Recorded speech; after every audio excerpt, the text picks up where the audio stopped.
the past year with COVID, I think the thing that our family has missed the most is milestones. The twins graduated in 2020, and that looked different. We weren't able to have family and friends around to celebrate together.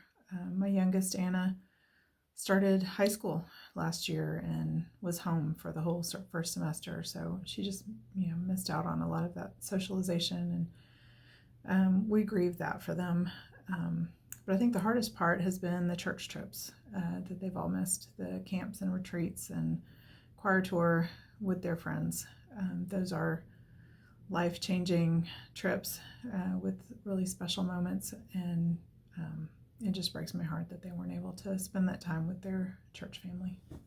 I think for me, it has been a deepened commitment to daily prayer, where I find myself devoted more, finding ways to connect with God that wouldn't always look like prayer, but breaking out of some of those constructs that maybe I've given myself, and seeing that it is so much more, maybe through art, through doodling, through music, through silence, that through those different practices,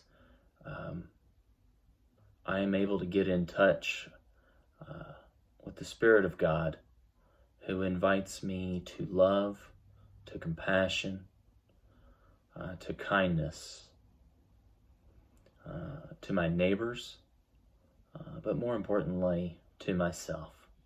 After a 44-year career at Texas Scottish Rite Hospital, certainly there was joy and celebration at retirement. But there was also a sense of significant loss.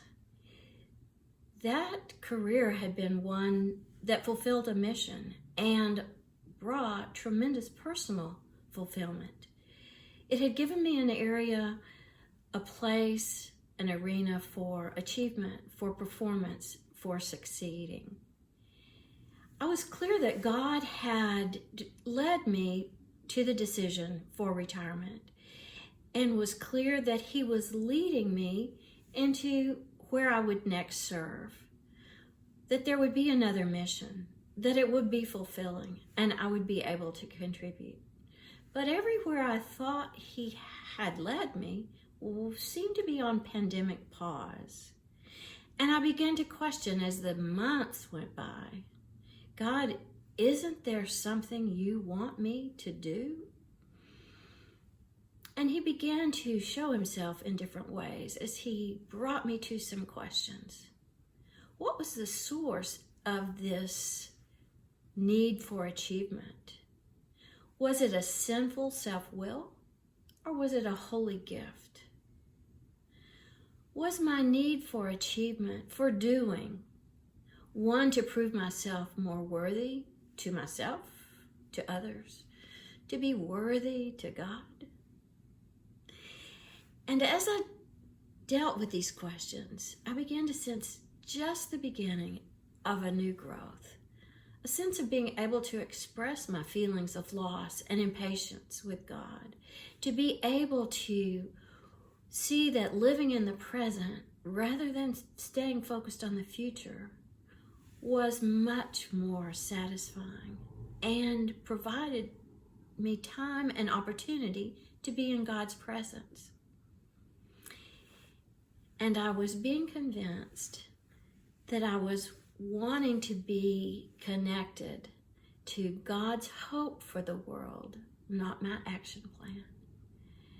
So I'm realizing in this pandemic that instead of giving me an action plan, God is preparing me. Thanks be to God.